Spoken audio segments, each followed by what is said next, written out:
Good afternoon, everyone. Good afternoon.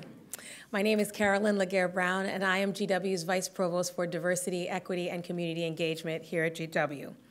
I welcome all of you to GW, and I'd like to welcome you here also on behalf of the GW President, President Tom LeBlanc, and also Provost Forrest Maltzman to this wonderful, terrific conversation and panel discussion with the Corporation for National and Community Service CEO, Barbara Stewart, and Peace Corps Director, Dr. Jody Olson. When I interviewed for this position 3 years ago, I was really interested in the portfolio here because it included not just diversity and equity, but community engagement as well. It's a really unique portfolio for a person in a role like mine, and I was really excited to see its placement here.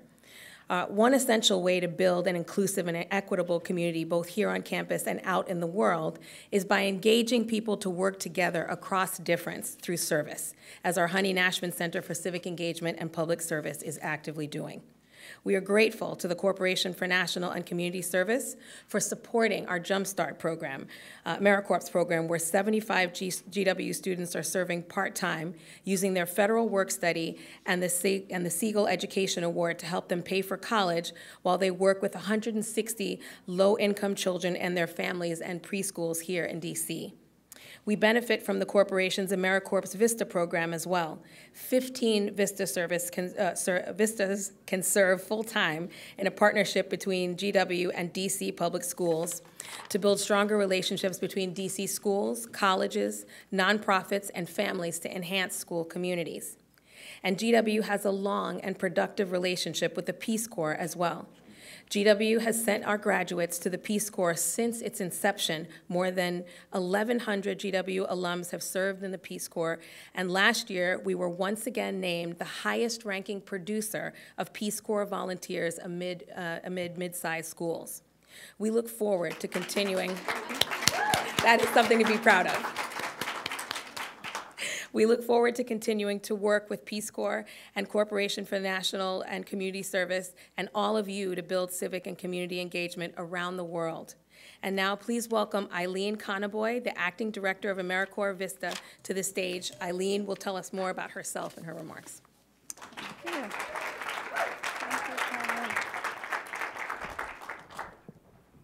All right, hello out there. This is great. Thank you so much, Carolyn. I'm so happy at all of the Vista members you're hosting, and congratulations here for GW to be a top producing Peace Corps school. That's excellent. I am the AmeriCorps Vista Acting Director, and it is my pleasure to welcome everybody here today on behalf of the Corporation for National and Community Service, as well as on behalf of the Peace Corps. We have such a full house. I know we have a lot of returned Peace Corps volunteers in the house. We have AmeriCorps members, alums. We have some State Service Commission representatives, as well as representatives from the National Commission on Military, National, and Public Service. I know we have a lot of prospective members in the house today, too, so hopefully we can do a good job convincing you that this is an experience. These are experiences not to be missed. So I am excited about this because we do get to hear from Barbara Stewart, the CEO of Corporation for National and Community Service, such a mouthful. I'm going to call it CNCS, but just so you know what I'm talking about when you hear that acronym, as well as Jody Olson here from the Peace Corps, Director of Peace Corps. So our guests of honor are really going to be an exciting part of this show.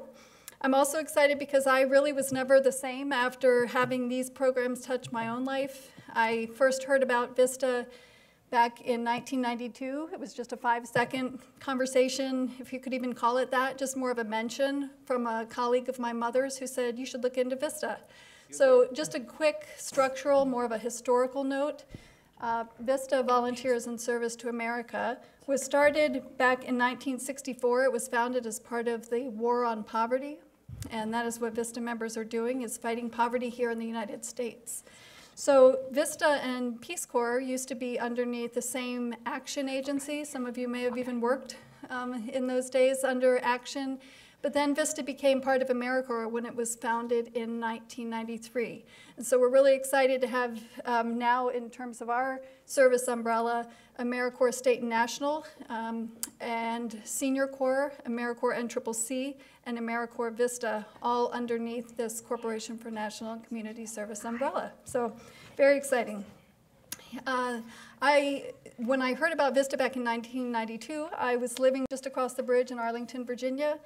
I had just finished college, was rather aimless, and decided to apply, and next thing I knew, I was out in North Dakota working for a year in a battered women's program, sexual assault center, in a very small farming town in North Dakota. And that was definitely the biggest culture shock I had had at that point in my life. Little did I know what was to come, but moving from Virginia to North Dakota shook my world. It was just intense beyond belief to have this year of service where I really spent the year training and recruiting people to work with women, abused women, through the social service system, through the criminal justice system, getting protection orders, setting up a safe house network, and then after a year of service, leaving stage left, hopefully leaving something sustainable behind after that year of service.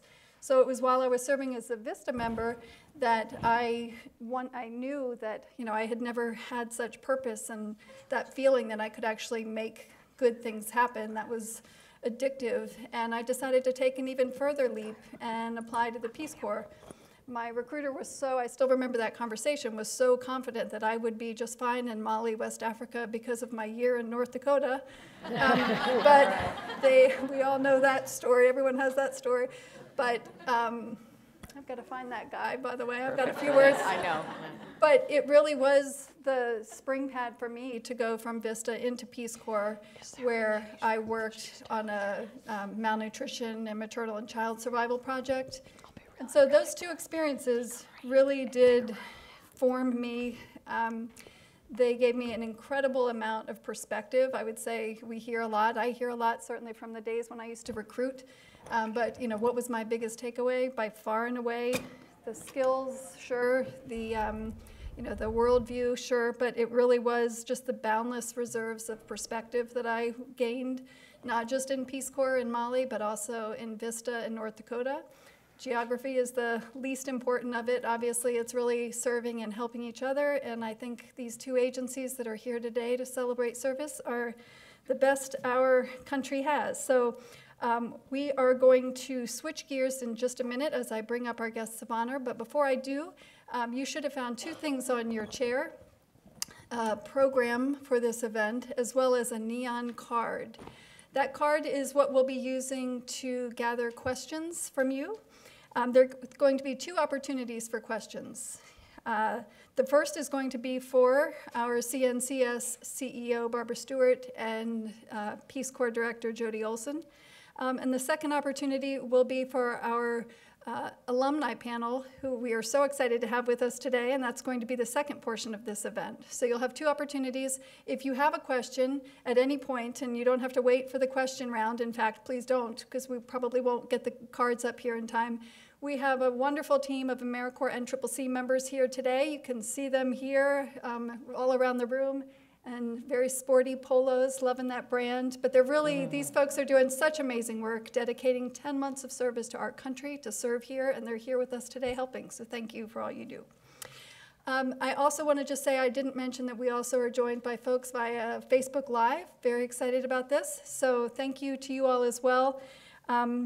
I am going to make sure I say this right and not out myself as someone who does not understand social media so well. If you are tweeting about today's event, we hope you will use the hashtag service celebration or the hashtag made in AmeriCorps. I think I got that right. So without further ado, I now have the pleasure of introducing our two guests of honor. First, my boss, who would be my favorite because she's my boss, but I also like that other lady, so it's kind of hard. Barbara Stewart is CEO of the Corporation for National and Community Service, which is the federal agency that leads the AmeriCorps and Senior Corps National Service programs. Barbara came to CNCS with 25 years of experience in the private, public, and nonprofit sectors, and most recently as the Senior Vice President at J.P. Morgan Chase. She has spent many years improving nonprofits and served as a grant maker through the Bo Stewart Foundation. That's the foundation that she co-founded to expand economic opportunity through education, training, and employment. We also have Dr. Jody Olson, who is the 20th Director of the Peace Corps. She has a long history of service, serving first as a Peace Corps volunteer in Tunisia, 1966 to 1968, and she has held many leadership roles at the agency, including country director in Togo, regional director, North Africa, Near East, Asia, Pacific. She has served as chief of staff, deputy director, and acting director. It's kind of a show-off if you ask me, but hey. Throughout her career, Jody has championed the expansion of service, learning, and international opportunities for Americans of all backgrounds. We are so excited, and we're going to bring out Barbara first to take the stage. Barbara Stewart, CEO of the Corporation for National and Community Service. Thank you, Eileen.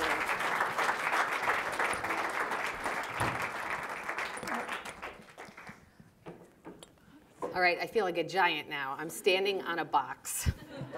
I forgot the box.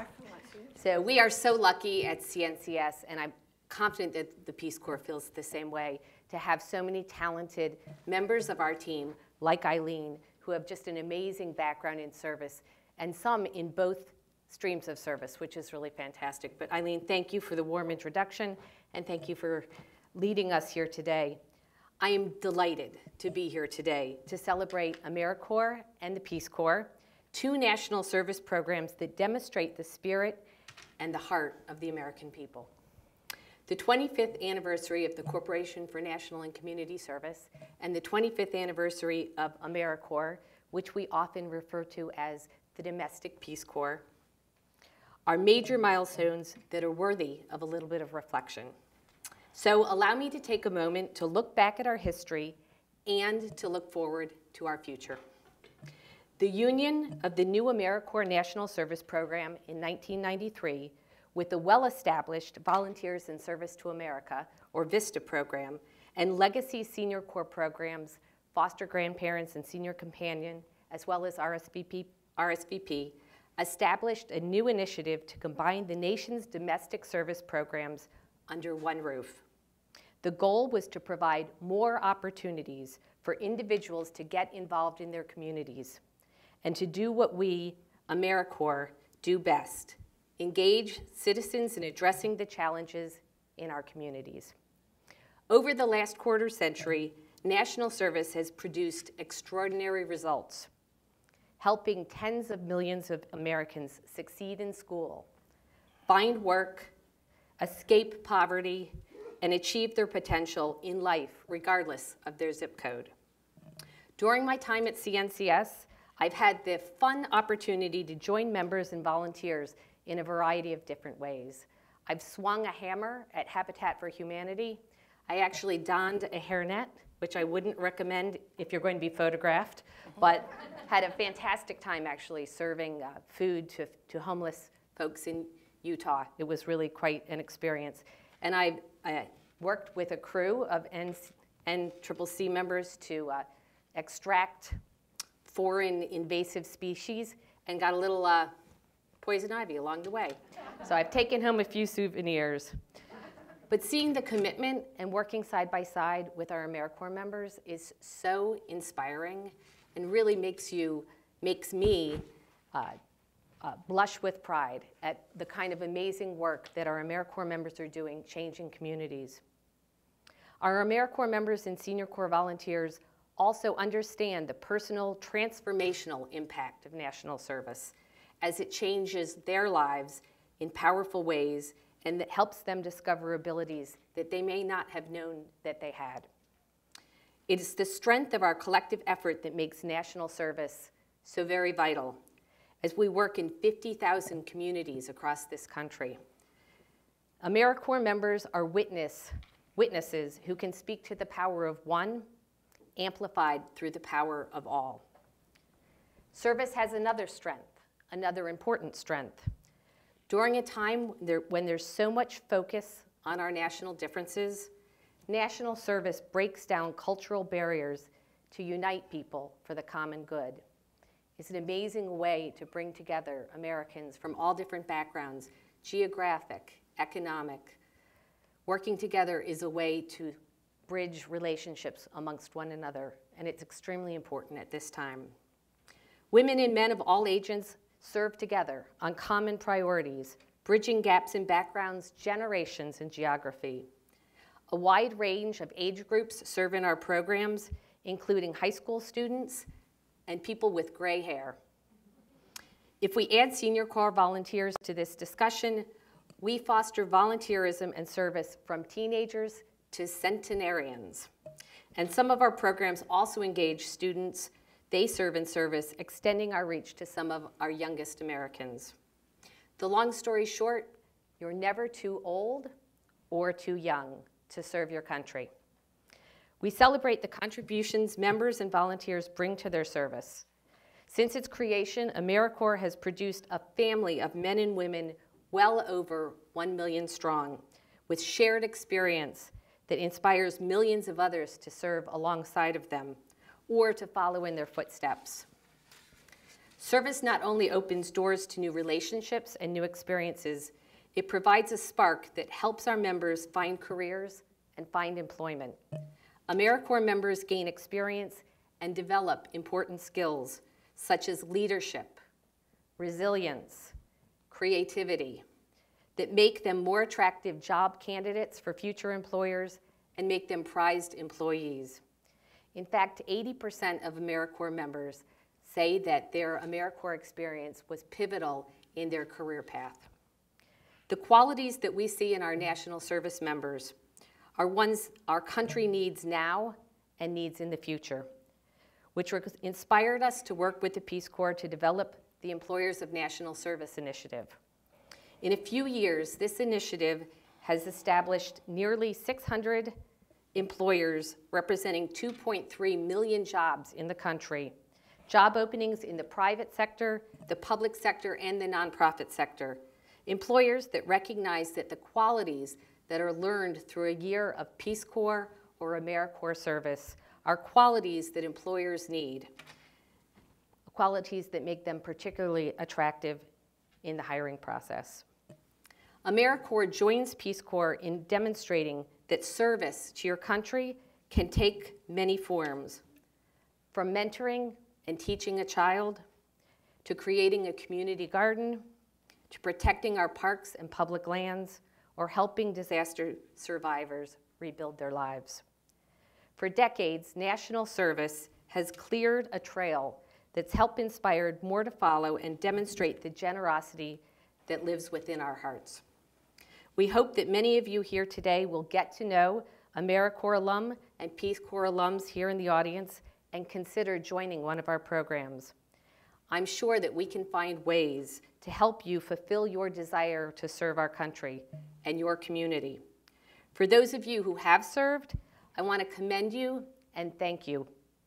Thank you for your noble commitment to getting things done. And now it's my pleasure to turn the microphone over to my friend Jody Olson. Dr. Jody Olson, the director of the Peace Corps. Eileen did a wonderful job introducing, but I'm going to take this brief moment to extend also my thanks to Jody. Sometimes it's a little lonely at the top, and it has been a wonderful, wonderful experience in the past year to work with Jody, get to know her personally, to learn from her leadership style. We are all very lucky to have her leading such an important institution. And Jody, thank you for being with us today. Thanks. Oops.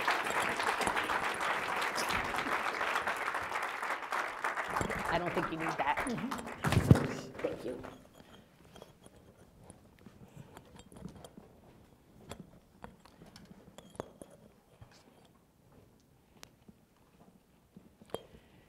I had a speech. Is it somewhere nearby? Did I take it by accident? Well, we always come with a second.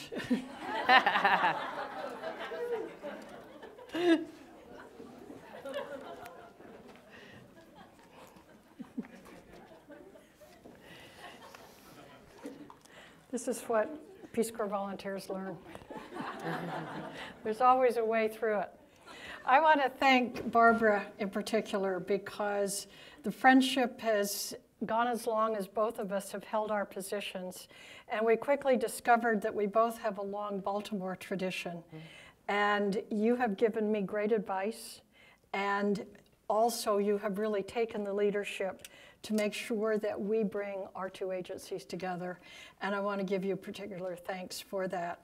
I also want to thank Eileen, whom at one point did work at Peace Corps, and I had the chance of working with her. And getting to know Barbara and seeing Eileen again is a reminder of, from a staff perspective, we work back and forth seamlessly, and we volunteer back and forth seamlessly. And it's like home. It's home for CNCS, it's home for Peace Corps. And a particular thanks, because you're the one that, I think, Barbara, that led in making this happen. Not to mention our wonderful Peace Corps team, so I want to thank them too. Thank you all for joining this afternoon. This is a terrific outpouring of support and love for national volunteerism. We're celebrating national service, and we create a moment of opportunity, a momentum and focus on the importance of service to our country and the world. And as you've been hearing about service, particularly from Barbara, and examples from Eileen, it is about service. Service right here in Washington, service throughout the United States, and throughout the world. I've been lucky enough to have been the honorary chair of the CFC this year. And one of the elements that was so profound for me as I went to various agencies and talked to federal employees that were providing service in their community, at home, to others, and the way that they gave was such an inspiration in appreciating that service is the core of who we are as Americans. As we work together to make the most of this momentum of the 25th anniversary, we're looking at the partnership between Peace Corps and CNCS, which is so important. Our families overlap and intersect many times over, from Vista volunteers who serve first in this country and then bring their passion for service to the Peace Corps, to Peace Corps volunteers to continue their service here at home. I actually recruited Vista volunteers when I was Peace Corps Country Director in Togo 35 years ago. Now, I want to promise you I didn't recruit from Togo. There were no phones then. But I was here visiting, and I took a week and went around the country recruiting for Vista, and it's one of my very favorite memories. The history between Peace Corps and AmeriCorps has been intertwined since AmeriCorps was established. It's very long, it's very deep, and it's very natural. As you saw in the early slides, so many of our staff and service members have served both agencies, and that spirit and values of the two organizations are deeply shared. And in fact, I think as you listen to Eileen and Barbara and myself, our speeches are largely the same because they are about service. Service.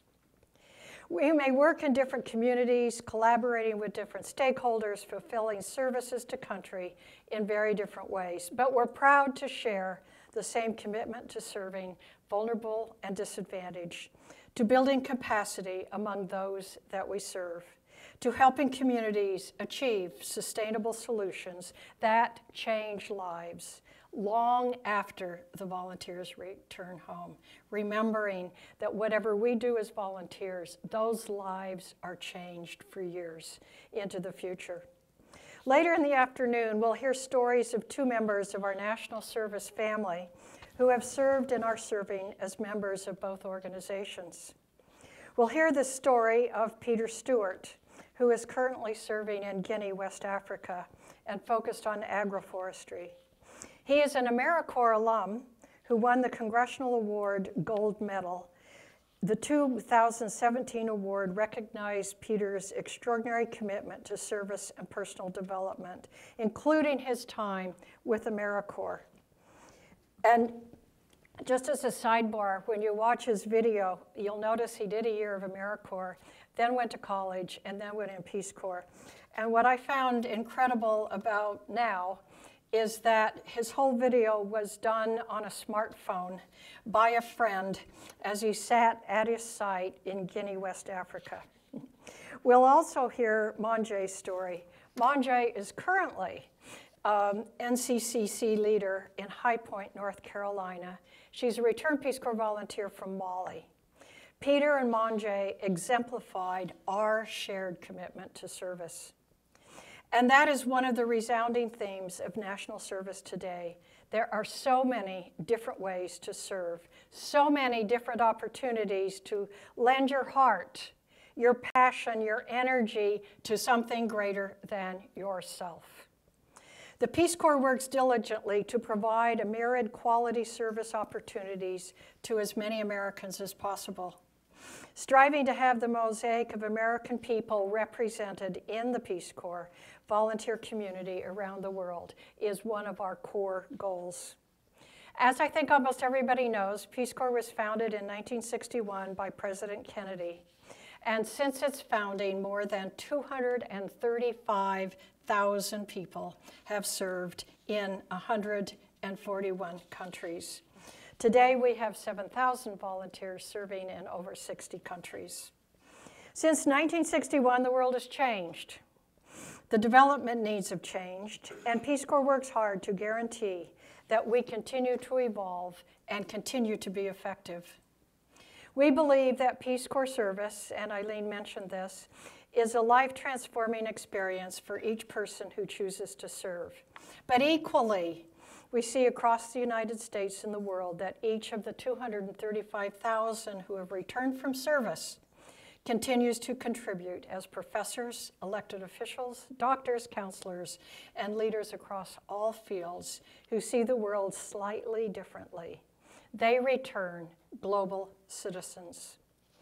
Peace Corps and AmeriCorps have provided communities large and small across this country and the world with professionals who are committed to making a difference, to improving the quality of life for those who are often underserved, and to give voice to those who have no voice.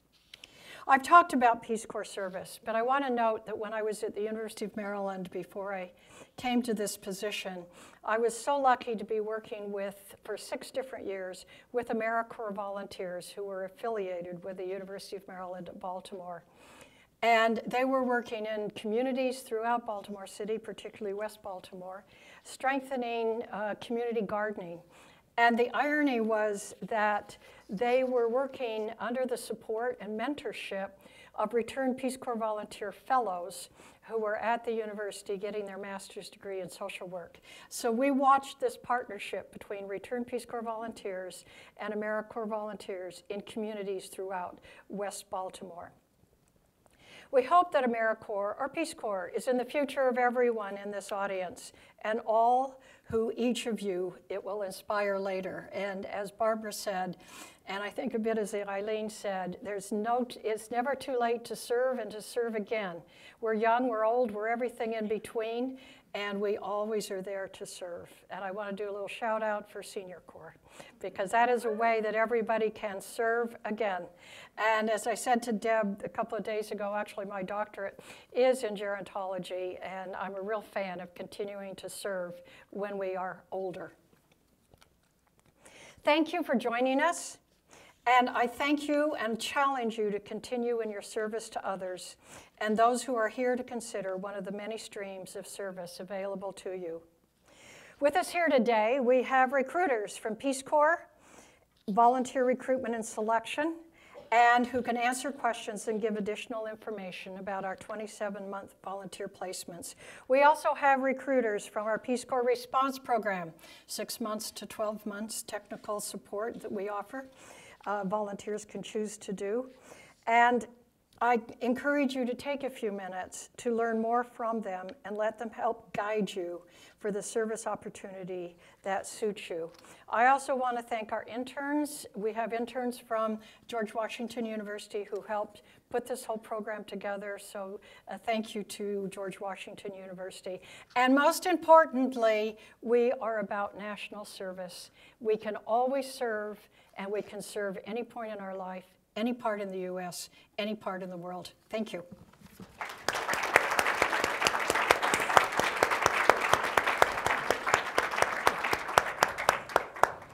All right, thank you so much, Jody. Thank you, Barbara.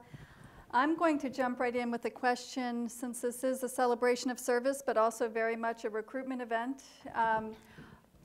I'm interested in what you would tell, Barbara, we could start with you first, what you would tell someone who's considering AmeriCorps, and then I'll have the same question for you, Jody, and I will just interject one observation from working at Peace Corps in recruitment for many years, for now being here at AmeriCorps and the Corporation for National and Community Service, that when I was at Peace Corps, we always looked longingly at AmeriCorps and said, how come everybody knows about those folks? And it just always seemed that there was this awareness that existed on the domestic side. And I can say now, being at AmeriCorps, we look over to Peace Corps and it's Peace Corps, Peace Corps, Peace Corps. And so I love how uncompetitive we are, because we are seamless and it is very much our shared tide. And I think that something like today, Jody pointed out the recruiters. We have recruiters here from AmeriCorps as well, but it's really important, I'll just make this plug lest I forget, is how important it is for all of us to be able to speak Peace Corps, speak AmeriCorps, speak Senior Corps, and really be fluent so that we can, when we're talking to people who need to know all of these different streams, that we can be those purveyors of information. But I would love to turn it over to you, Barbara. What do you say to somebody who's considering an AmeriCorps stint? So I'd say a couple things. One, the value of service, it cannot be understated. And by that I mean the experience of helping other people, helping people you've never met before, changing lives in your community is something that you will always be proud of and always take with you. The opportunities to do things at a young age or an old age, but I think particularly for an early career experience, the amount of responsibility that you'll get, the kind of experience you'll have, the heartbreaking and heartwarming experiences of serving others can't be replicated in a corporate environment. And I'm proud of the time that I spent in a corporate environment, but a year of service is something that you will always be grateful that you did. On top of what you're doing for the communities in which you're serving, there's a lot of benefits that can be gained from service. Particularly for young people considering Peace Corps or AmeriCorps, these are opportunities that make you so attractive to future employers, and they give you so many skills that you would not have the opportunity to develop at any other time. So it's an investment in your community, it's an investment in yourself. I think that convincing someone to be a Peace Corps volunteer, I would echo what Barbara said, because the first and foremost is it about service. Now, for the Peace Corps volunteers, you make a commitment for 27 months and you're going to get on a plane and go someplace that has a language and food that's probably not like whatever you've had in the United States, no matter where you came from in the United States. But like with AmeriCorps, the Peace Corps volunteer is sharing himself or herself in a very personal and caring way, is providing technical support in the community, and then is bringing that experience back home and sharing those stories back here. And what we find is that, as you mentioned, Barbara, the Peace Corps volunteer complete changes. I mean, my 2 years in Tunisia, I came back a different person. I was more aware of myself and of others, how to listen, how to observe, how to attend, how to be respectful, and I had more confidence, which led to being more willing to take on leadership positions. But importantly, as we've alluded to several times, those with whom we serve also change. And we have so many stories from overseas of national leaders, ministers, school heads that say, it was that Peace Corps volunteer that changed my life 5 years ago, 10 years ago, 15 years ago. And we also have many return volunteers who continue to mentor via all those electronic devices that we have and helping them through school and helping solve some of their continuing problems and activities. We, like with AmeriCorps volunteers, Peace Corps volunteers have opportunities for fellows for graduate school and non-competitive eligibility coming into the federal government, as well as a recognition that those 2 years of service meant a lot to employers and to particular employment situations. But most importantly, the community changes and you change, and that sense of service is partly what you carry for the rest of your life. Thank you for that. I'm going to remind the audience to put your hand up if you have a card for our NCCC team here today. I know that we have our AmeriCorps directors, I said, in the room today. Happy to see Chester and Gina, and also Debbie, Senior Corps Director. I know there's been a lot of fantastic research that has come in that it is amazingly beneficial on the health front to serve others as well. And so I think that that certainly is another piece of this, as is the non-competitive eligibility benefit that, like Peace Corps, AmeriCorps, Vista members do receive, which is a wonderful benefit for those wanting to work for the federal government, and we certainly need you. And it's certainly something we hope all of our AmeriCorps members will someday have. That would be great to see. One of the questions I'd be interested in, Jody, from you, and I'm sure you've heard this before, feel free to winnow this down to the extent it makes sense for you, but having come and gone to the agency in so many different roles, now that you're back in this, steering the ship, the mothership here, what are you seeing as the biggest change, or what's surprised you about coming back to this agency? Yeah, there's been a few changes. First and foremost, our mission and 3 goals have not changed. And I think that what has really sustained the energy and the leadership of Peace Corps has been those mission and 3 goals, which is what I alluded to earlier. The part that has changed is how we carry those out. And you've been noting that when I was a volunteer, we used letters and stamps and hoped the next year we would hear from our parents. And today, sometimes we get a call from a mother who said, I haven't heard from my volunteer in 4 hours.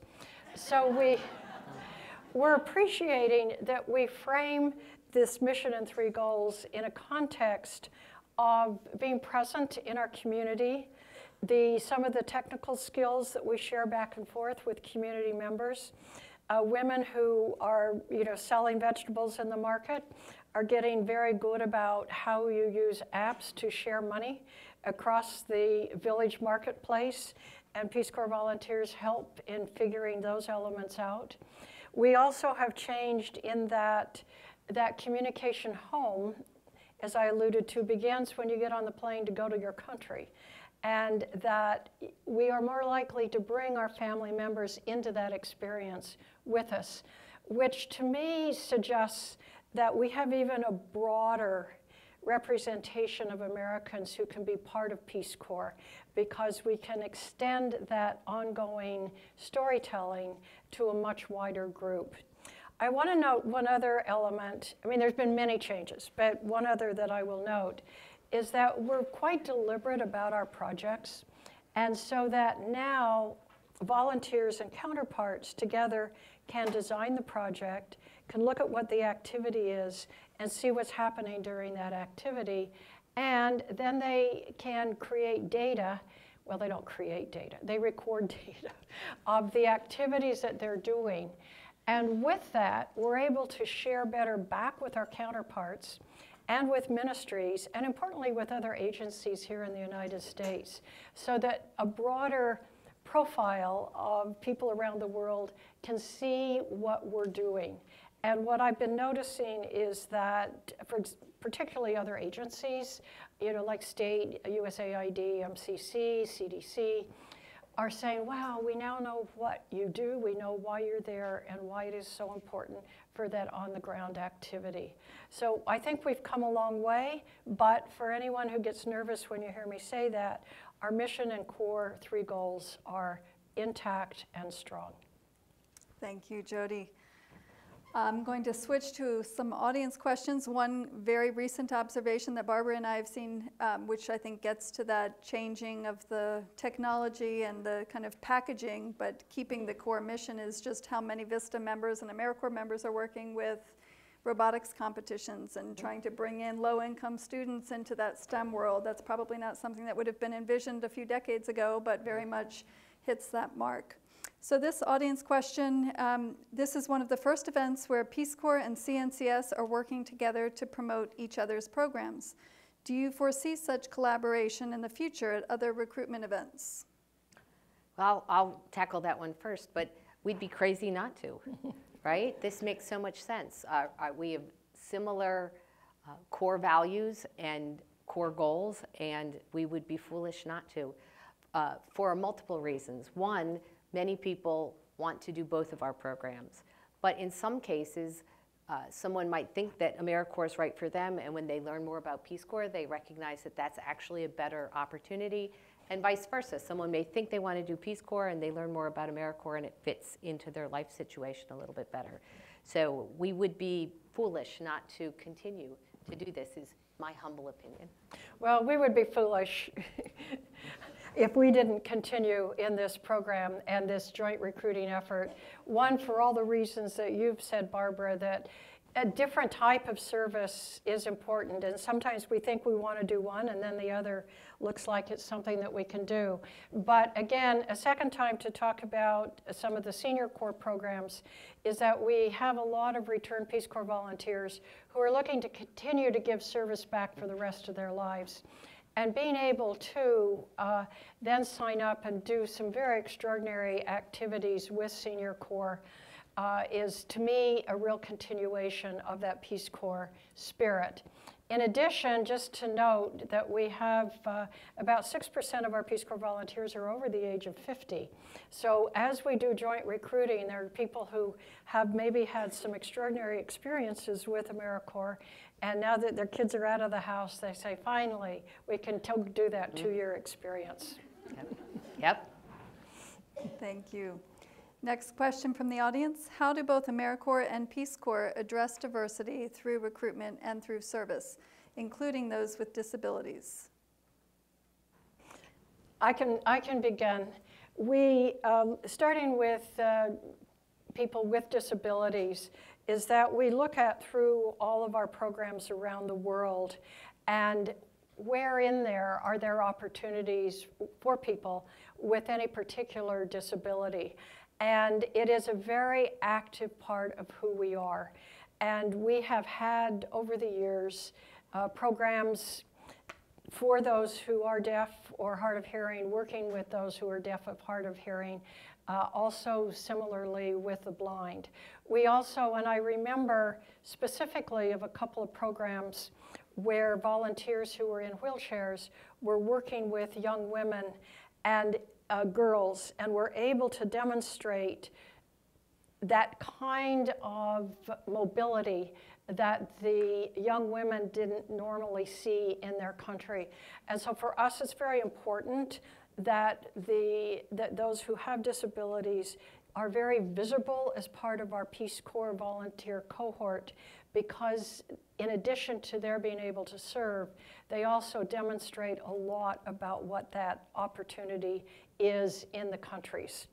Just to note, we now have 35% of our Peace Corps volunteers who are minority volunteers, and we continue to grow as quickly as we can that percentage that are able to serve.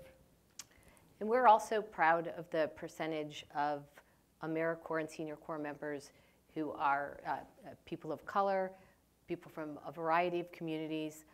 As our population of AmeriCorps and Senior Corps alums grow, that actually helps us in a diversity of recruiting, because many people become aware of our programs and our opportunities because they've seen service in the communities in which they reside.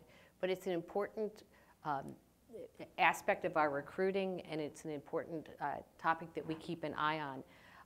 I'm also intrigued and impressed by the work that's been done in our AmeriCorps programs and Senior Corps programs for disabled individuals. I was just in Texas last week speaking with a program sponsor who was talking about an NCCC team member who happened to be visually impaired. And she was so impressed by this individual service and by the support of the entire team for the individual. We can always do better, though. We can always do better in these areas. So it's a goal we need to keep in mind, but we need to, particularly with the challenges of the living stipend, we need to be aware of those challenges so that the circumstances of someone's family doesn't create a barrier to their ability to serve. So something we're aware of. All right, thank you both. Last question based on our timekeeper here. What industries do most AmeriCorps and Peace Corps alums find themselves in after service? I would say percentage-wise, probably education, given that 41 to 42% of our Peace Corps volunteers are in education and are continuing to help shape education, including higher education. And probably second to that would be in international development, any international affairs, and in local and national public service. And the majority of our alums do go into work, at least initially, in nonprofit organizations. A lot of our sponsors or grantees actually hire AmeriCorps alums, many in the education space, but in a variety of nonprofits. Many, though, also go on to teaching and public service. When I'm on Capitol Hill, I am pleasantly surprised by how many AmeriCorps alums I run into. You don't have to explain the program. They know what you're talking about. And we also see AmeriCorps members going into the private sector, not necessarily immediately after their service, but later on. Again, as I mentioned in my remarks, the kind of skills that are developed through a year of service are the kind of skills that every employer wants. So we see diversity of occupations, but a predominance, at least initially, in the nonprofit space. Great, great. And that's going to be an exciting segue very shortly with our alumni panel. As we segue out of this, Barbara and Jody, can each of you just take a minute, if you so choose, anything else you'd like to impart before we switch over to the next portion of the program? Just in one quick second, the case for and the opportunity for national service is so important, and whomever we are and whatever we do, we need to be modeling and demonstrating our own service and encourage people to serve. And in that context, Peace Corps is alive and well and doing is very strong in that commitment to serve. And Eileen, I appreciate the opportunity to have a little add-on because I didn't elaborate on the Education Award. When I was talking about the benefits of AmeriCorps service, I mentioned employability, the experience of service itself, but another significant benefit is the Education Award that individuals who complete a year of service receive to help them pay off student loans or pay for future education. So shame on me for forgetting that, so thank you for the opportunity to put that plug in for those of you in the audience considering serving in our programs. Thank you for that, and shame on me for not reminding you. Shame on you. That is a really critical benefit, more than $6,000 for that service. I am now going to cue up a video that Jody mentioned that spotlights Monge Johnson, who is currently serving as an AmeriCorps NCCC member. Let's go ahead and take a look.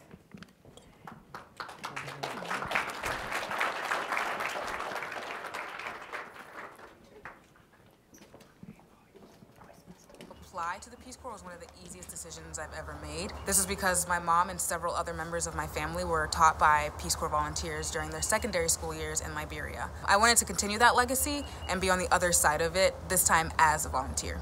And it was during my Peace Corps service that I discovered the AmeriCorps NCCC program. Two fellow PCVs who are actually AmeriCorps alum raved about the program and told me that if I wanted to continue working in a service-oriented capacity, but this time domestically, that AmeriCorps NCCC would be the best program for me. And so in order to stay relatively close to home, I decided to apply to the Southern region. There are so many memorable moments from both of my years in AmeriCorps and Peace Corps. I think from my Peace Corps years, the moments when I was working with my community and, helping people to expand their worldview, but also those moments when I saw them utilizing the different skills they learned and then teaching it to other people in their community, those were always highlights. But I also want to say the moments that I spent with people in my cohort, fellow PCVs, fellow staff who, really came around and supported me, and I was able to support them, and just made sure that we were very happy and had a great time during those 2 years. During my AmeriCorps year, it was traveling to different states, interacting with the different people in the communities, learning new skills, working with my team. All of those things really helped to shape the past 10 months in this service, and I think that I'm going to look back on them and always remember them and cherish them. I've learned so many things in these past 3 years, from community mobilization to how to teach, to how to build a house and how to build a bridge. I've learned how to plant and harvest flowers. I've learned how to interact with different members in a community so that I could then provide the necessary skills and information to them so that they could then go on and continue the work themselves. There are so many other things that I've learned in these past 3 years that are going to positively affect my professional development, and I can't wait to be able to pull them out in the next couple of years while I'm working. If you consider yourself a service-oriented professional, or you're wanting to engage with your community in a way that you have not before, then Peace Corps and AmeriCorps are just going to be great options to look into. Although both programs are drastically different, at their core, they focus on capacity building and giving back in ways that you could do nowhere else.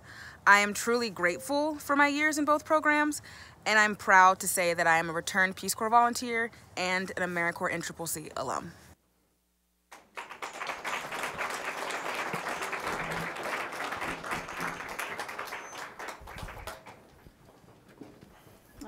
That was a great story. I had not realized Monge had served in Mali, so I like this woman even more and would love to meet her.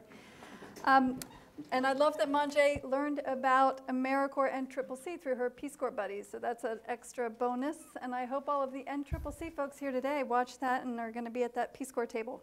So next, please join me in welcoming our alumni panel to the stage. We can go ahead and get situated. We have 3 very accomplished alumni with us today: Jessica Graham, John Brothers, and Nisa Abdul Sabar. So you can find their names in the programs that should be on your chair.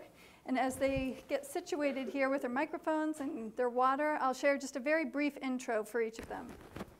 So Jessica Graham served as an AmeriCorps member in Boston through Citizen Schools. She now works in Strategic Partnerships, Office of Inclusion and Collaboration at Cisco. So welcome, Jessica. John Brothers served as an AmeriCorps member in Baltimore, now works as president of the T. Rowe Price Foundation and president of the Program for Charitable Giving. So thank you for being here, John. And Nisa Abdul Sabor served as a Peace Corps volunteer in South Africa, as a City Year member in Philadelphia, AmeriCorps member, and also was a 2015 Presidential Management Fellow.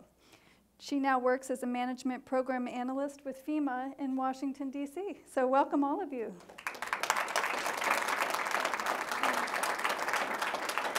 All right, so I'd like to start off with just a scene setter question. Obviously, your service is really the core piece of today and where you landed as a result of that service. If we could go ahead and start with you, Jessica, and take a few minutes and tell us what is your service story. Oh, thank you, and good afternoon, everyone. I served at Citizen Schools. It's a national nonprofit that's an education-based organization. The name indicated the model. I was attracted to service because I was really passionate about education. I'm the daughter of a teacher and a minister, and I thought, I want to be a part of what people often refer to as the civil rights movement of my generation. And so I was really interested in being a part of an urban school community and really learning how to close the achievement gap for low-income students and, unfortunately, for students of color who are disproportionately affected by that. For 2 years, I worked in Charlestown, a neighborhood of Boston, and I worked in the middle school with grades 6, 7, and 8. I ran after-school programming. During the time there, the school that I worked for went from a transition of doing a more traditional enrichment-based after-school programming initiative where we would do like more games and fun and activities to an academically rich and rigorous environment where our staff literally became like a second shift of educators. And we partnered directly with the school teachers and the principal to address academic gaps. That second year of my service, our school went from being one of the least performing in the district to the second highest performing in the state. And that's the power of service, yeah. To this day, those experiences are really transformative to me, learning more around community outreach, community service, the power of citizen engagement. The Citizen Schools model, in addition to being academic-oriented, involved volunteers from the community. And so a lot of our time as core members there was spent coaching professionals from Google or Fidelity or Bank of America to come into the school every Tuesday or every Thursday and teach a group of 7th graders, which is really challenging if you're used to a corporate space. But it also proved to be absolutely transformational for those children to see in real time, this is what it means to be an architect. this is what it feels like to build your own website, or this is what it means to play with money all day. How fun is that? That's great. Thank you very much, Jessica. And I know you brought a memory book. I can see your passion just, you are big. Yeah, I was going to say, I'm getting goosebumps. All right. Thank you, Jessica. Let's go on to you, John. Service story. Yeah, so I grew up in Minnesota, and during my undergraduate years had participated in a number of service opportunities. I was an AmeriCorps member in 1996, 1997, which when I was reflecting, I was like, well, I was at the same age, it's that many years since 22, 23 years ago, which either makes me feel old or cool, but but nonetheless, and growing up in Minnesota, you saw T-shirts all over the city with this kind of emblem that said the mini apple, and you got the impression that Minneapolis was very similar to New York City, and so that stuck in my my head a little bit. And as I started to do those service opportunities, I had heard about AmeriCorps and went all around the country, took a Greyhound bus and went to all these different places around the country to look at different service sites that I could participate in, and ultimately landed in a community called Red Hook, Brooklyn, which about 22 years ago was very different than the Red Hook that we see today. But nonetheless, my role was working at PS15, which was the Red Hook Community Center, and my AmeriCorps job was to run and manage an after-school program. But I volunteered for a program called the Good Shepherd Volunteers, which was a faith-based service entity, and I lived in the house with, it was like the real world, but in a volunteer way, if you remember that program. But so I just, we didn't make hardly any money, and you're in New York City, and I think we calculated it was like 93 cents an hour, and so I just dived in and did a lot more work, and so we created a career center there where lots of folks got jobs and got into college. And then there were two brothers in that community that had lost their other brother to gun violence. And we created a program that still stands today called Red Hook Rise. And so I, during my year, just kind of dived in and got my fingernails dirty, and just, it was dripping social change, and it was one of the most valuable experiences that I've had. Wow, thank you for sharing that. So to back up a little bit, so I graduated from Florida Agricultural and Mechanical University in Tallahassee, Florida, and came back up to Philadelphia. I grew up right outside, and I was trying to figure out what I was going to do with my life. I think I landed a job at an insurance company. I was sitting at a computer every day trying to figure it out, and someone sent me an advertisement for City Year Philadelphia, and I was wondering, what is this? And so I went online, and I said, oh, those are the kids that walk around the city with the red shirts and the khakis. And so that's what I sort of got used to referring to them as. And I went in for an informational interview, and I talked to some folks and learned a little bit more about what City Year brings to the table. And I decided to, I don't know, just caution to the wind, leave the insurance job, and sign up for 10 months of national service.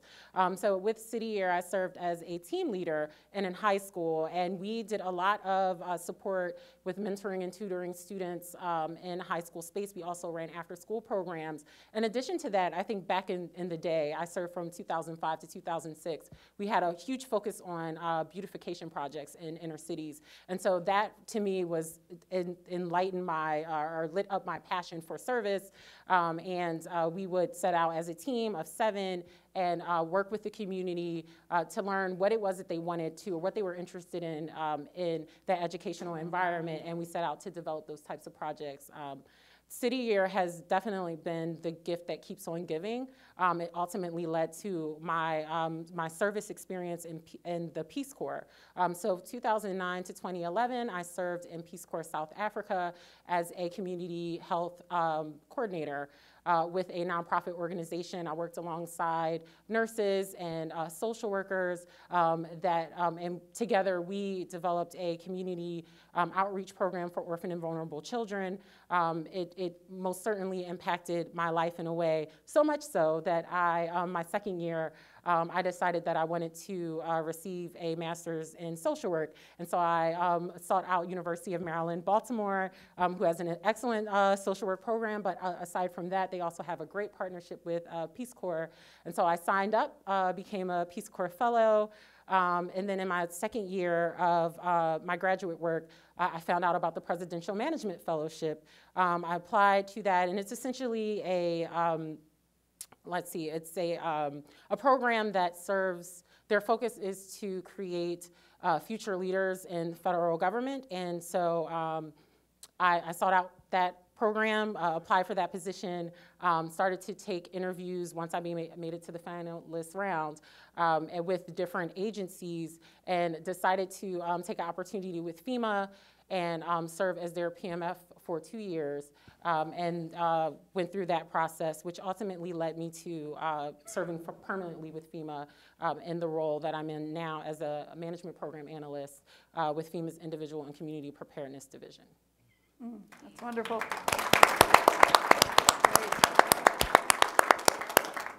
Let's go ahead and start with you, John, for this next question. Sure. Can you just connect the dots? If there are dots to be connected, can you talk about your role in AmeriCorps, how that led you to your current career at T. Rowe Price?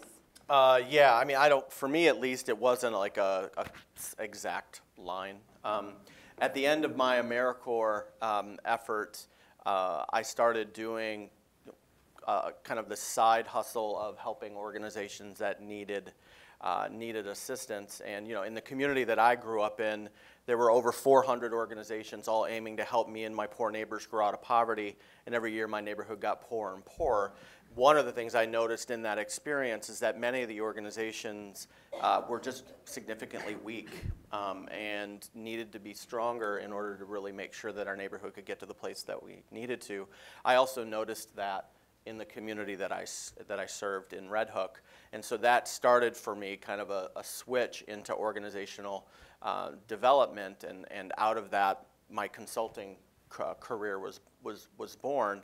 And for a long period of time, it was just me and my wife, I won't point her out specifically, but she's back there, running this consulting effort that all of a sudden over the last, we had it for around 15 years, and over the last 7 years of its existence, it really exploded, and we started to do work in over 12 countries and had hundreds of clients, and it was really a great deal. I traveled often 250 days of the year. And ultimately, many of the clients that I had directly been working with were philanthropy. And a search firm found me, and I love Baltimore. I think it's one of the best cities in the world. It sounds like a number of folks here have roots in Baltimore, and so my family fell in love with Baltimore and landed at T. Rowe, and it's been a good experience ever since. So to answer directly your question, it was kind of a move around, but I think if you had to say a common thread within that, certainly many of the effort and many of the things that I had practiced or experienced in my time in Red Hook live and marinate in my experiences today running a philanthropy and a donor-advised fund. Mm-hmm. Thank you for that. Thank you. How about you, Nisa, in terms of skills that you developed in Peace Corps or AmeriCorps that you would use today? Yeah, sure. So my Peace Corps and AmeriCorps experience focused a lot on program and project management, all of which I do today. But I would say definitely developing hard skills and soft skills have been beneficial for me long term.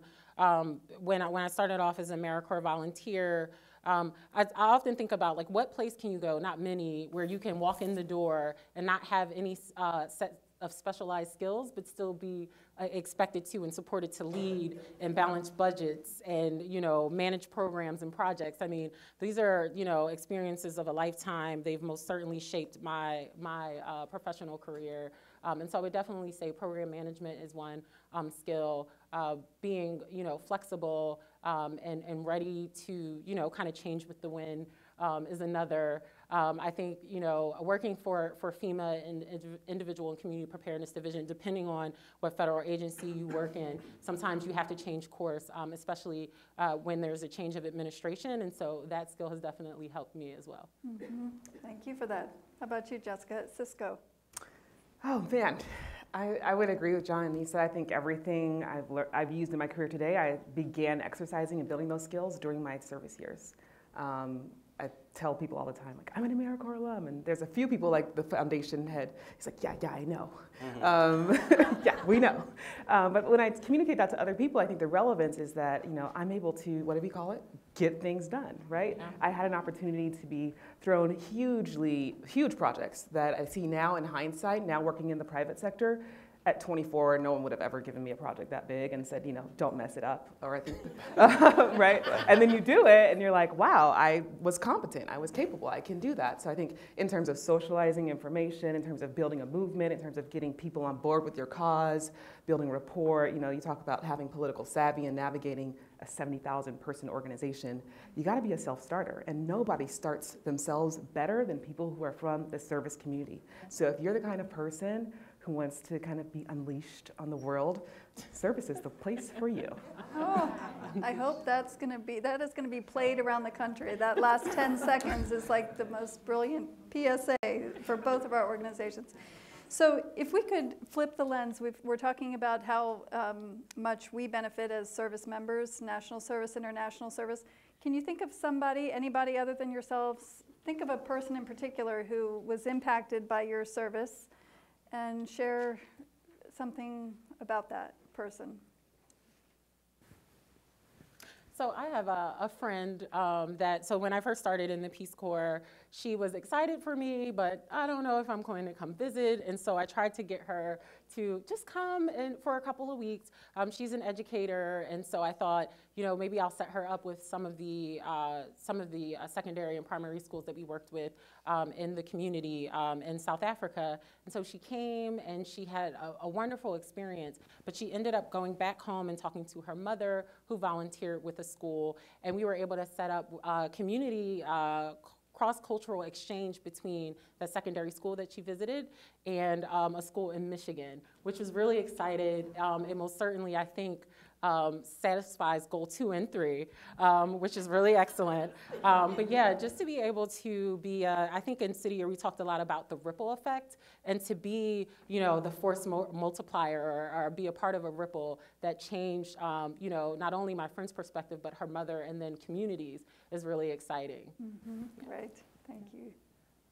I love, we have an initiative called Multiplier Effect at Cisco. It's a part of our D&I shop, and I'll have to tell you about it. It's the same concept you're talking about, is the power of sponsorship and like really connecting. For me, my service story of a person that I remember touching or helping starts with a sad story. Like John, our school community, we lost 2 students to gun violence within 3 weeks. This is a middle school. And so like watching our community go through that grieving process, seeing the SWAT team of literally social workers come into the school to do grief counseling with our children, and one young woman named Ronique, who showed up the next day after one of her classmates was gunned down and lost his life. And she had like 8 or 9 purple ribbons. And I wasn't from Boston, I'm from California. And I was like, Ronique, honey, like, why all the ribbons? And she's like, well, this one is for Benjamin. Wow. But this one's for my brother. And the other ones are for everyone else I know. And she was 12. So you have these children who are in an environment that they did not create, dealing with realities that are very adult. And you have to figure out how to help coach them to survive and thrive. I'm sorry, I'm getting emotional. Because Ronique and I fought through that year together. And some days she did not want to do math. And I couldn't blame her. But we had to find a way to do it anyway, right? Because she could not cognitively understand the impact of blowing off 6th grade math, but I could. And we worked with her, and we made it through that year, and she absolutely passed her classes. And she graduated on time as an 8th grader, and we know the data and the science around on-time graduation, right? So for me, I think of that moment as someone I was able to hopefully do a little bit of good for, but for me it was also super transformational, because that was a catalytic opportunity for my career to say, you know, what am I willing to do? How far am I willing to go? What outcomes do I want to drive? Mm-hmm. So I would say this year I had a really amazing experience that I never expected. But in creating that college and career center, it was often easier to get the adults to come in. But every so often you'd get kind of and now having a teenager, I understand, but a tentative young person to come in. And we had an individual named Johnny Ramsey come in and wanted help finding a job and wanted help getting into college. And so, I worked with Johnny pretty regularly and got him a job at a coffee shop, and then ultimately got him accepted to Buffalo State. And his mother didn't believe it. So he would be saying, "Hey, I got accepted," and just that, for her it was like, we've been promised a lot of things, and don't believe everything you hear. And so we got him accepted to a summer start program at Buffalo State that would get him ready for that. And so I went there, and finally it was real to his mom, and his mom broke down and started crying, and I got him to the bus outside Madison Square Garden, and I'm tearing up, and it's like I'm sending my own kid. I'm 22 and he's 18. It's not even that much of a difference, right? But we got him on the bus to Buffalo State. And then I never was able to I didn't hear from him again. And I called the university to say, "Hey, I'm trying to find out about Johnny." And they're like, we can't tell you his information. So I was like, okay, I'll just cross my fingers. And then all of a sudden last year, Johnny's girlfriend texted me over LinkedIn and said, "Johnny's trying to find you. And he talks about you all the time and really wants to get together." And so we met when I was in New York City at a restaurant across the street from Lincoln Center. And he's a assistant principal at a high school, and he's a basketball coach, and he's got kids, and he starts a summer basketball program. And I'm so proud of him. But I also realize I'm 45, he's 41, and we're both, I'm still treating him as if he's 20, he's a young person. But it was just so nice to see him and all of that. And so now I have somebody who I was able to reconnect, and I count as a really good friend. Oh, thank you, Sri. Those are incredible stories. I'm going to remind our audience to send up questions for our alumni panel. If you have the opportunity, find those NCCC members, please. I have a question in terms of preparation for your experience. Did you feel like you were prepared for the experience when you showed up for Peace Corps or AmeriCorps, depending? When I showed up, yes. But after, then you learned what you didn't know. Learned what you didn't know. Yeah, I would say that I was prepared for the work. I wasn't necessarily, this is the first time that I had been outside of the kind of the comfortable environment of my neighborhood. And all of a sudden I moved to a large city, in New York City, the largest city. And so for me, I wasn't necessarily prepared for that, but I had an unbelievably great network of other AmeriCorps members who were just so great at supporting me, and they'd come from all over in different places. And so experience-wise, I felt prepared, but I became prepared from my personal experience later. Jessica? I felt very prepared, yeah. Yeah? Okay. I know that there are many different training programs depending on which stream you jump into, so I'm still seeing if we have any additional questions here.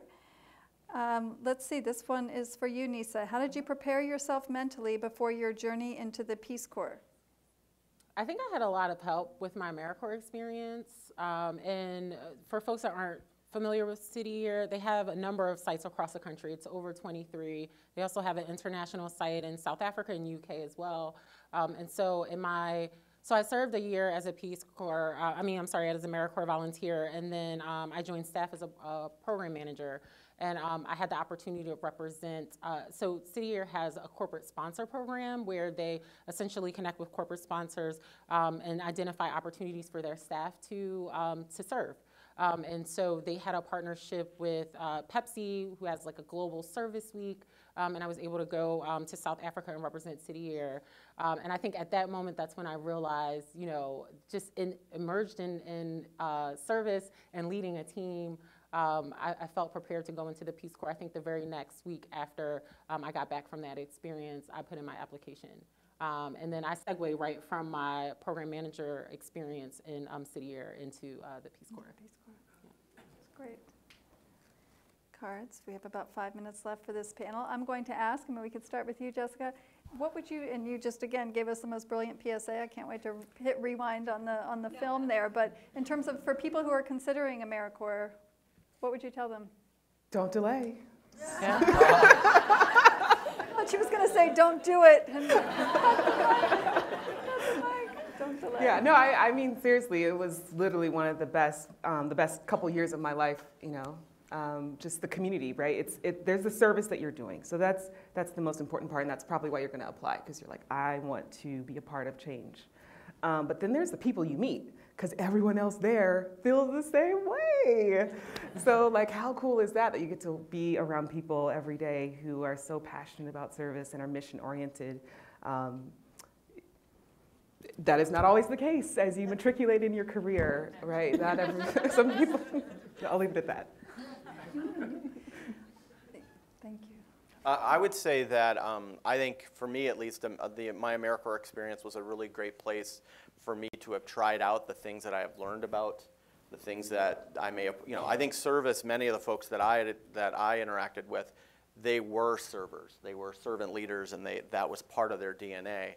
But this AmeriCorps experience put bumpers on the bowling alley, so to say, in terms of allowing them to be able to experiment and learn. It was a great learning experience, and so I think from that end, folks that are considering AmeriCorps, I think it's a great place for you to kind of test the things that you're thinking about in terms of how community works and how change can happen. Mm-hmm. We have a few, thank you for that. We have a few other questions here. Let's see if there are some in the duplicate variety. As a current AmeriCorps member, what's the best way to network with other alums and find jobs that may be outside the field you are currently serving in? I can say that our LinkedIn groups online, certainly the social media groups online, the National Peace Corps Association, AmeriCorps alums, the different alumni groups are a fantastic way to get connected and stay connected. I know you're not currently serving, but I don't mean to steal the question. Well, I would just say continue to do what you do best, and the rest will happen. I mean, when you're serving authentically, people see that, right? It stands out. And all the opportunities that have happened in my career, people came to me, actually, as opposed to me seeking them out. So I think when you are adamant and unapologetic of being of service to your community, that is where the opportunities will happen, because people are attracted to that, and they're going to say, well, why don't you come over here to our team, and you can help more over here, and you're like, well, I don't know, can you convince me? So we'll see. It's legitimate, and I think specifically moving into the private sector, I get that question all the time. People are like, how in the world did you end up, working at a corporation and doing grant making and giving away other people's money? And I'm like, well, I served my butt off, and I know what it means to be as a part of this community, and I think there's a real authenticity to that. So I would just say, yes, you want to articulate like what you're interested in, have those informational conversations, and reach out to people, but also know that if you're doing your job right, it's going to happen. Thank you for that. Sounds like we have time for one more question. Is there anything you would have changed about your service experience?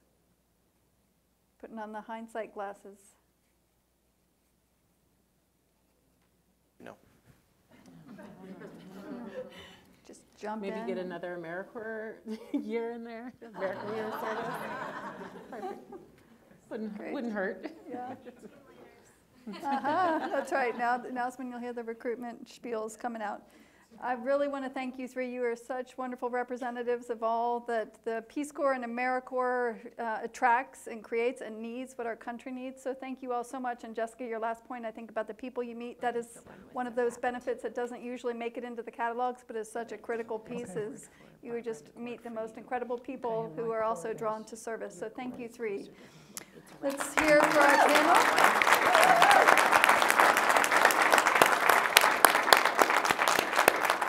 All right, so we saw Monge Johnson's terrific story of how serving abroad in the Peace Corps led her to serve closer to home. Hi, my name is Peter Stewart, and I'm here to talk to you about the transformative power of service. This belief is grounded first in my experiences with AmeriCorps and CCC in 2011, and currently as a Peace Corps volunteer in West Africa.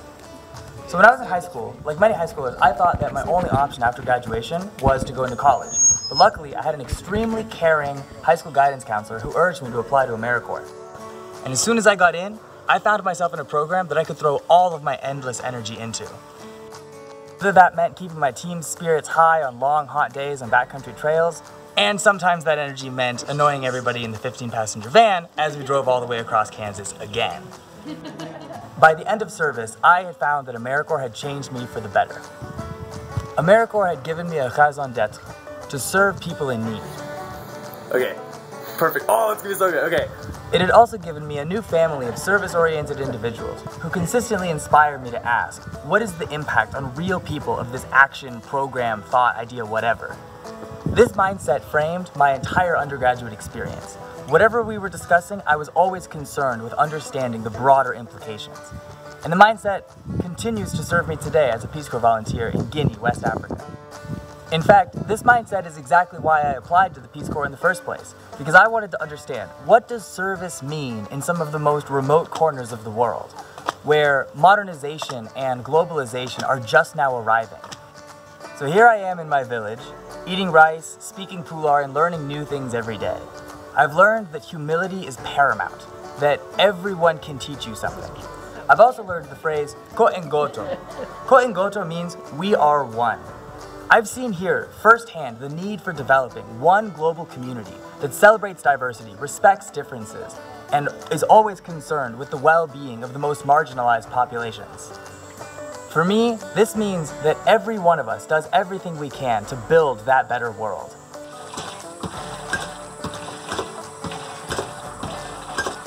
So in conclusion, why join? Why serve? Simply put, because there's no replacements for service. Because serving will not only make you a better American, it will make you a better world citizen. You will be more sensitive, more aware, and more helpful. So, just like my high school guidance counselor did for me, I urge you now, apply today. Take out your phone, start that application. But get to a computer, start that application, fill it out, and submit it. Because I am confident that you will look back on that decision, as I look back on mine, as the best decision you've ever made.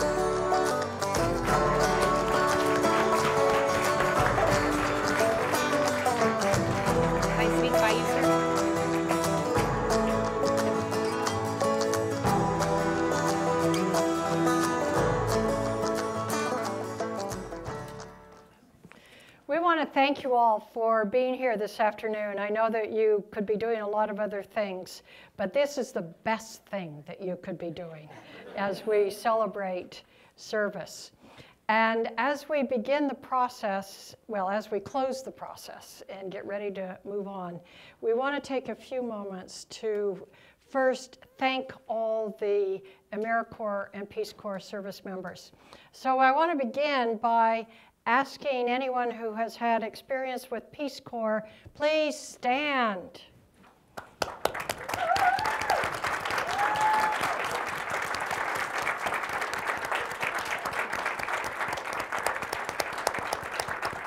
Thank you. And anyone here who served in Senior Corps? Stand up, please. We've got a young crowd. It might. That's right. Let me just say, you aspire to that. Senior Corps is a fantastic opportunity.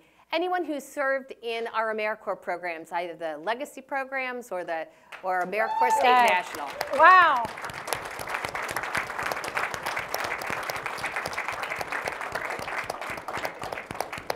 And now for the few and proud, how about anyone who served in both programs? If you would, come join us on the stage. We'd be honored to have you.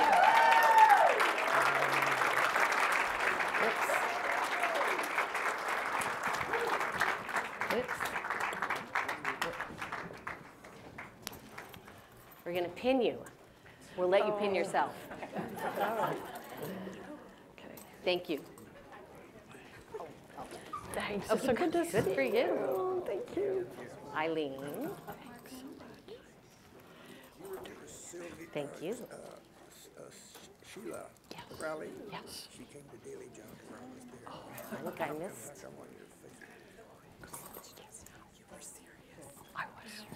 Oh, thank you. Okay. And I think we want to take a picture, right? This is great. Thank you. Thank you. That was work. Wow, thanks for future serving. Did all the Peace Corps. Anyone else with Peace Corps? Gotta do it. Did you do Peace Corps? Oh, I see it.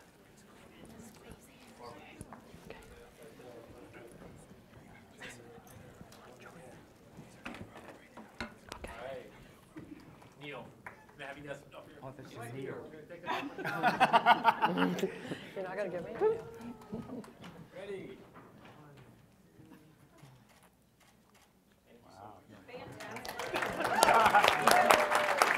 Thank you all. Thank you very much. Thanks. So before you all leave, just a couple other little notes.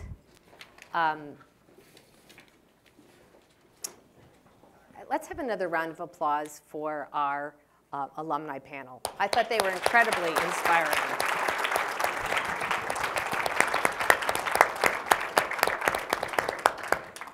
Jody, do you want to make a few more comments, or would you like me to? Well, we wanted to, as we come to the closing moment, one, I want to say personally thank you for everyone here. And thank you for service. Thank you for AmeriCorps. Thank you for Peace Corps. And I know people at work sometimes get tired of me saying thank you, but I actually try to represent the rest of the world when I say thank you to you. So that's who I'm representing right now. Second, we all lost somebody that we really care about, Harris Wofford. And we will both pay honor to him. And I wanted to just, as part of that, give a moment to say that Harris Wofford was actually there in Michigan, October 14th, 2 in the morning, when then Senator Kennedy first announced Peace Corps. Harris Wofford was standing by his side. He then stood by Sergeant Shriver's side every day as Peace Corps was being created, and then was able to go to Ethiopia to set up the program and be the first Peace Corps country director in Ethiopia, and then continued through his life being such a strong support and guide for every one of us at Peace Corps. And we want to honor his service to Peace Corps. So we've been talking between our respective agencies and with Harris's family about coming up with an award for individuals who have made the commitment both to serve in Peace Corps and to serve in AmeriCorps. The special people that were on the stage here earlier are very special, but they are many others who have made the generous commitment of their time to serve in both ways. So details to be announced in the near future, but this feels like a wonderful way to honor Harris Wofford's legacy. He was also the CEO of the Corporation for National and Community Service, very much involved in the creation and development of AmeriCorps and all of the national service programs. So his legacy and his history as a leader in Peace Corps and a leader with the corporation and with AmeriCorps are really exceptional. So an honor in his name for the exceptional people who continue on that legacy seems only appropriate. So again, details to be announced. I just, as you can feel, I mean, it's almost like that spirit of Harris Wofford joins us together because he was there at the creation of all the programs that we're celebrating here today. Yes. So looking forward to getting back in touch with our greater community about what that will look like, but honored to have the opportunity to have such a joint honor established in his name. Thank you all very, very much. I think Eileen's going to actually wrap us up, and we should have a big round of applause for Eileen. Is she not amazing?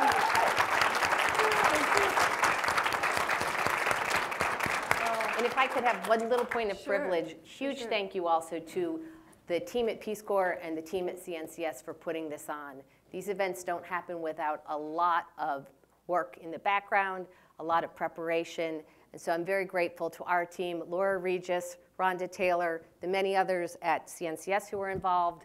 I know that our alumni group was also deeply involved in this effort, and I'm sure, I apologize, I don't know all by name, but a big crowd at Peace Corps deeply engaged. Yeah. And this is the beginning of something great going forward. Thank you, Barbara.